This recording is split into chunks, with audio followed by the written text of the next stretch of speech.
முடி நல்ல வளர்ச்சி அடையணும் அப்படின்னா நம்ம சில கீரைகள் தினசரி உணவில் இருக்கணும். கீரைகள் ரெகுலராக சாப்பிட்றது, பழங்கள் ரெகுலராக சாப்பிட்றது, நல்ல மோர் குடிக்கிறது, இதெல்லாம் சேர்ந்து இருக்கிறவங்களுக்கு முடி கொட்டுறது கொஞ்சம் கொஞ்சமாக குறைய ஆரம்பிக்கும்.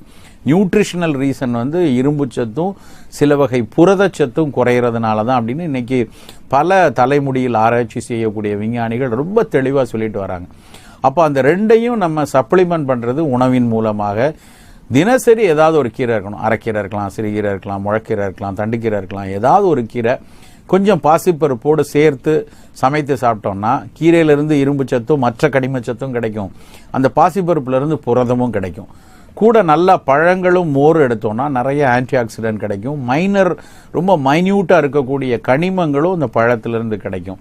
ப்ரோபயோட்டிக்காக உடலுக்கு லாக்டோபைசிலஸும் கொடுத்து உடலை நல்ல பித்தத்தை குறைக்கக்கூடிய ஒரு அற்புதமான பொருள்